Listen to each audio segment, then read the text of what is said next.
Hello everyone, my name is Julian S. Escalera, and for today I'm going to perform a return demonstration about post-mortem care. Of course, the first thing that we're going to do is to check the patient chart to ensure the physician's physician certification about the patient's death, and to prepare all the necessary materials that we need to save time and effort. As for me, I prepare my materials here at the site, and next is to ask permission to the significant others and explain to them that you are going to do the procedure to provide cooperation. And next is to ensure the patient privacy by closing all the curtains and doors. Next is to perform hand hygiene to prevent the spread of microorganisms and to wear our gloves. Next is to remove all the jewelries of the patient and give it to the significant others to avoid accusing us of stealing. And next is to remove the dirty linens and remove dirty linens, IVs to the patient. Next is to check and to ensure that our patient is going to close his eyes and mouth to show respect. And next is to remove the scroll and provide bed bath.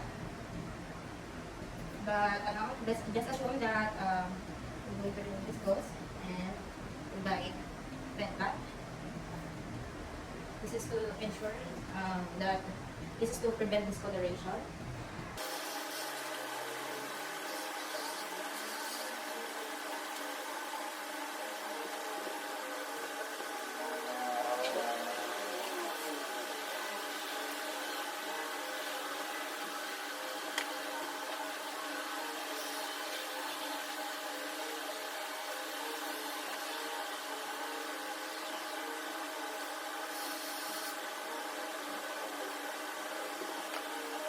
Next is we're going to secure and the patient's eyes, ears, and nose with cottons. This is to ensure that any secretions will be absorbed by the cotton.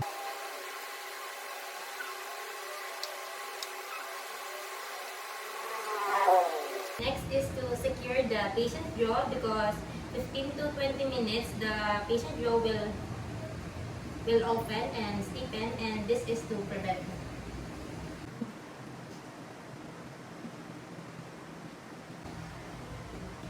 Next is to remove is to change the patient clothes and diaper if needed.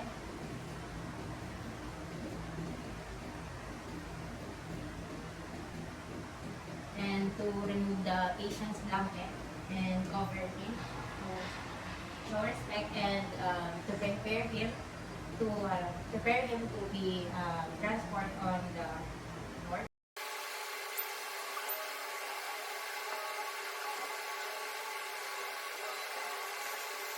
Is to secure the patient with a name tag. You can put it on the patient hand or you can put it on the patient hand or the patient foot.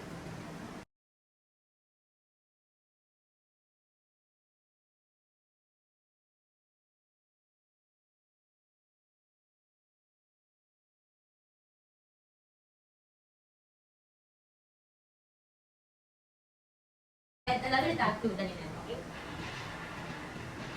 And then we're going to remove our gloves and say goodbye to the significant others.